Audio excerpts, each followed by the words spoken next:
At 6 o'clock, somewhere on the outskirts of Washington, a convoy of 50 vehicles begins its final systems check.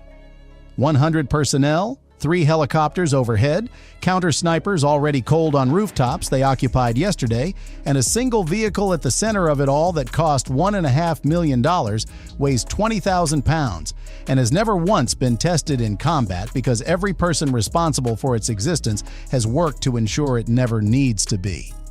The United States presidential motorcade is not a security detail. It is a doctrine. And understanding how it works reveals more about the architecture of American power than any policy speech ever delivered from behind the vehicle's 5-inch glass. Before we dive in, comment where you are watching from and click subscribe. The reason this matters is not ceremony. It is continuity of government. Every decision made in the design and operation of this motorcade flows from a single strategic requirement. The presidency cannot be interrupted. Not by an assassin, not by a chemical attack, not by a coordinated electronic strike, not by anything the most well-funded, most patient, most technically sophisticated adversary on Earth could devise on the worst possible day. Because if the presidency is interrupted, the command authority over the most powerful military force in human history becomes ambiguous.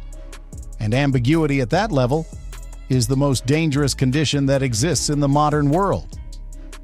Everything about this motorcade, every redundant system, every deceptive maneuver, every classified countermeasure is downstream of that single requirement. Nothing else comes close. The vehicle at the center of the formation is formally designated Cadillac One. The world calls it the Beast. Calling it a car is technically accurate in the same way that calling an aircraft carrier a boat is technically accurate. The Beast weighs 20,000 pounds. That is the same mass as 50 grizzly bears. It is armored with military-grade steel, ceramic composite plating, and Kevlar mesh layered to stop a .50 caliber round fired at contact distance. The doors are 8 inches thick and weigh 700 pounds each. They close with the resistance of a bank vault.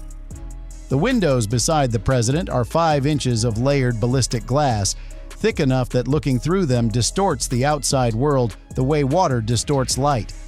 The suspension system required a complete rebuild using components drawn from military vehicle platforms because the original engineering could not support a frame 1/4 of this weight.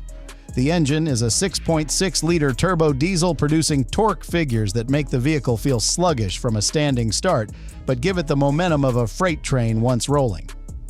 The soundproofing inside the cabin is complete enough that external sirens running at 120 decibels register as distant background noise. The president can whisper and be heard clearly by anyone inside the vehicle. The world outside is functionally absent. The Secret Service tested that glass by firing machine guns at it from point-blank range while agents sat inside. They could barely hear the impacts. But the armor is not the Beast's most critical feature. The most critical feature is the one you cannot see. The cabin is completely sealed from the external environment. Oxygen tanks in the trunk supply fresh filtered air for up to an hour. Chemical and biological sensors continuously sample the atmosphere at the molecular level, capable of detecting nerve agents in concentrations measured in parts per trillion. To place that sensitivity in physical terms, identifying a single drop of poison diluted across 20 Olympic swimming pools. If those sensors register anything anomalous, every opening on the vehicle seals in under 2 seconds and the cabin pressurizes. Air flows outward only.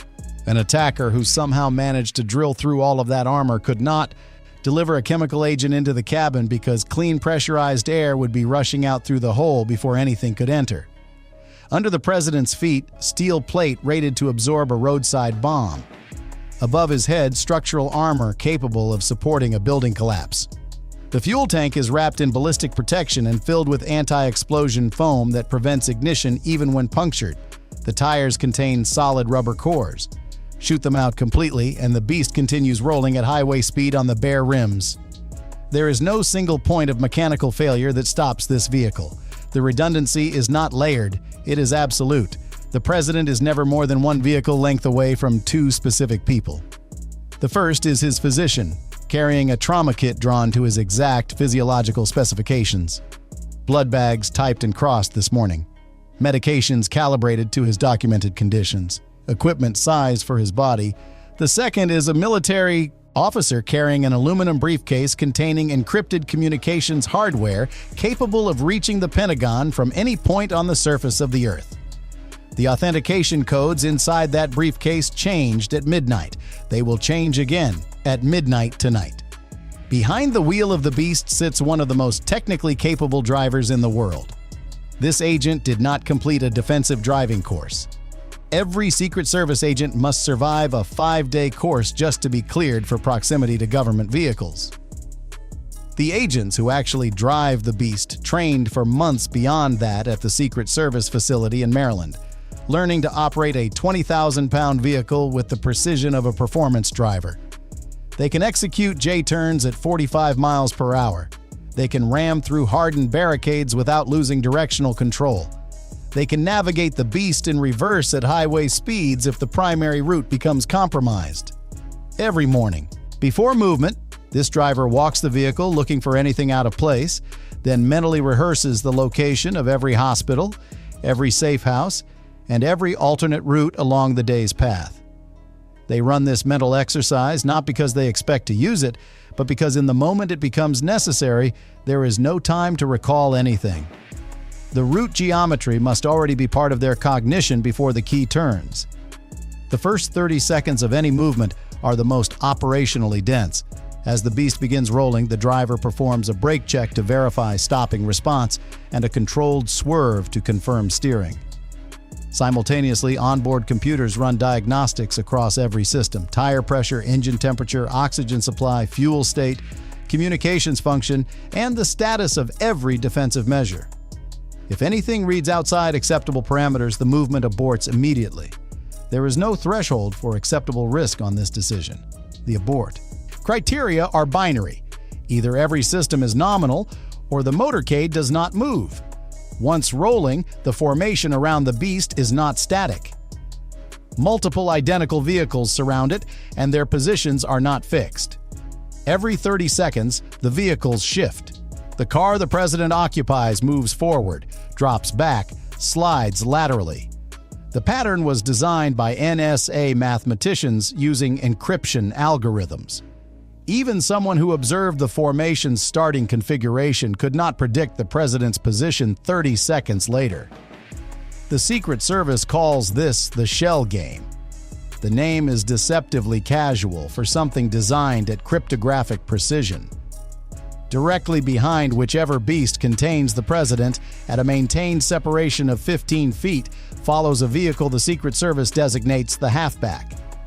The entire front structure of this Suburban has been reinforced with steel beams running through its frame. If the primary vehicle is stopped, immobilized, or needs to be physically moved, the halfback becomes a 9,000-pound battering ram. It can push the beast through an obstruction or ram a threat vehicle out of the lane with the mechanical efficiency of a bulldozer.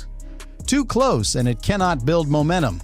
Too far and the gap becomes a vulnerability. 15 feet is the calculated solution. Several vehicles back, a Suburban that looks unremarkable from outside is doing something that has no civilian equivalent. It is flooding the entire electromagnetic spectrum within a half-mile radius, with electronic noise powerful enough to prevent any wireless device from functioning. Your phone, a garage door opener, and a remotely triggered detonator all operate on different radio frequencies. This vehicle is simultaneously broadcasting saturating interference across every one of them. The power output is measured in hundreds of watts. It does not merely block signals, it obliterates them. But it is also listening. The same antennas that generate interference are analyzing every electronic emission within a mile radius. The system processes millions of signals per second, comparing each one against a continuously updated database of threat signatures. It can distinguish a hobbyist's remote-controlled aircraft from a weaponized drone. It can differentiate a phone attempting to connect to a social media application from a phone attempting to trigger a device. The processing happens faster than any human operator could evaluate the input. If the system identifies an actual threat, the vehicle does not stay passive. It carries flares capable of defeating heat-seeking munitions, chaff dispensers that defeat radar-guided weapons, and electronic decoys that create false position signatures to redirect attacking systems. These countermeasures operate on automated reaction timelines measured in milliseconds because at the speeds and distances involved, human reaction time is operationally irrelevant.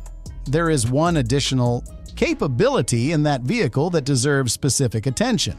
It creates false cellular infrastructure that nearby phones connect to automatically.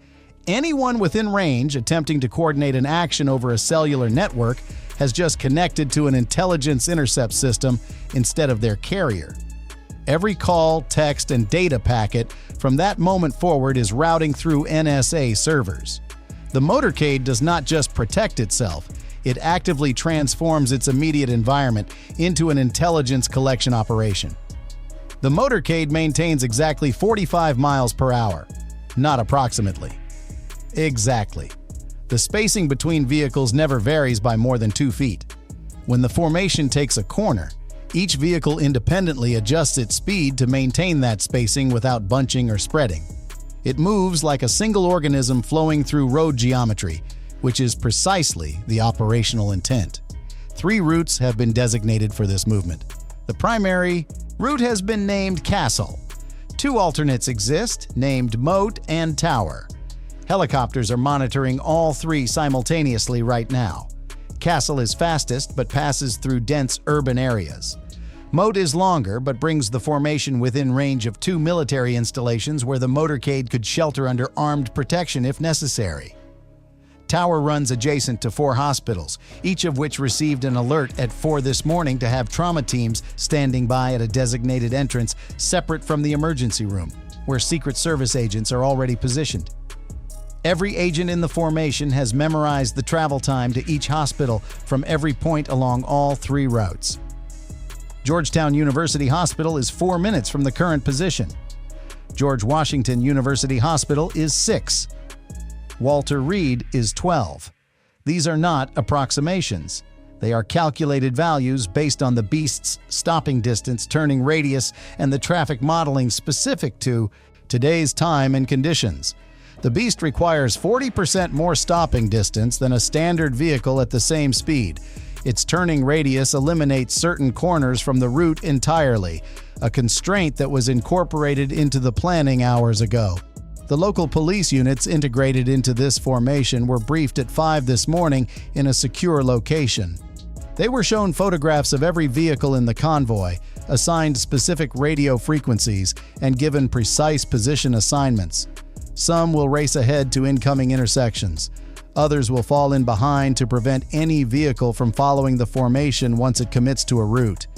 Each officer has signed documentation acknowledging that for the duration of this movement, their orders come from the Secret Service rather than their local chain of command. It is a temporary transfer of operational authority, and it is legally documented before the motorcade rolls. The weather briefing this morning shaped decisions that most observers would never connect to meteorology. Rain increases the required following distance by 20%. Snow requires the beast to run studded tires with metal inserts that dig into ice. Wind above 30 miles per hour grounds the helicopter component and activates a separate ground-based contingency protocol. Today is clear, but there is construction on the primary route that was not there yesterday. The motorcade may switch to Moat with 10 seconds of notice. That decision and the communication that executes it is already planned. The word goes on the radio. 50 vehicles change course simultaneously without breaking formation or losing spacing. The motorcade also operates under a hard time limit, 30 minutes on the road maximum. After that, pattern recognition becomes possible for anyone conducting sustained observation of the formation's behavior. And sustained observation degrades the protective value of the shell game, the route, randomization, and the deceptive entry procedures. If a route requires 31 minutes, they use a different road. This constraint is not a preference. It is a standing operational rule with no exceptions. Every route is timed to the second before the motorcade departs, and any route that exceeds 30 minutes is eliminated from consideration regardless of other factors. Several vehicles back in the formation Operators from the most elite military units in the American order of battle sit in a Suburban with the windows down regardless of temperature. These are not standard Secret Service agents. They are former Delta Force and Naval Special Warfare personnel, selected not only for their technical skills, but because psychological evaluation confirmed they would act without hesitation in the milliseconds where hesitation is fatal. Their rifles are already shouldered, indexed along the trigger guard, muzzles oriented outward. The windows stay down because the half-second required. To lower them is operationally unacceptable. These operators carry hundreds of rounds each plus fragmentation grenades. Their weapons can transition to automatic fire instantly. If the formation is engaged, their response is designed to be overwhelming rather than proportional, because in a protection detail, suppression is the mission, and hesitation is the failure condition. The President in the Beast, a few vehicles ahead, is insulated from most of what surrounds him by armor, glass, and soundproofing. These operators are the layer that exists for the scenario where all of that insulation is no longer enough. At the destination, the deception extends to the moment of transfer. The formation slows at one entrance. Agents move into position. The Beast's door begins to open. Then it closes. The motorcade accelerates, circles the structure, approaches a different entrance. These false stops repeat multiple times. They are designed to make it impossible for any observer to predict the actual transfer point, because the transfer is the most operationally vulnerable moment of the entire movement. The President is outside the Beast. He is not inside the destination. For 4 seconds, he is in neither. Every procedure surrounding that 4-second window was designed to compress the predictability of when and where it happens to as close to zero as the laws of physics permit. When the real exit happens, it takes less than 4 seconds. Agents in a formation rehearsed thousands of times create overlapping fields of view with their bodies. The door opens, the President moves, the door closes. He is inside a building the Secret Service has controlled for 48 hours, where every employee has been vetted, every room has been cleared, and agents are watching every window. The motorcade does not stand down. The Beast's engine keeps running until the President is confirmed deep inside the structure. A second Beast has already repositioned itself at the building's exit. Point: the operators in the counter-assault vehicle maintain their rifles shouldered and their windows down, because in a threat environment, the half-second required to lower a window is a half-second that cannot be recovered. The return journey carries identical risk to the arrival. Nothing about this operation assumes that passage through a location once means that location is safe on the second pass. The entire architecture of this motorcade rests on a principle that is simple to state and extraordinarily difficult to execute. Redundancy at every layer, deception at every transition point, and the elimination of any single moment where the outcome depends on a single system, a single decision, or a single person performing correctly. The Beast can lose its tires and keep moving. The cabin can lose external air and maintain its atmosphere. The communications can lose satellite contact and route through backup systems, so classified their existence will not be confirmed for decades. If every visible defense failed simultaneously, there is a layer underneath it that the public record does not describe. That is not accident. That is doctrine. Built over decades, tested against every scenario analysts could construct, and continuously revised as adversary capabilities evolve. The motorcade you see is not the motorcade that matters most. The motorcade that matters most is the one you cannot see, and by design, you never will.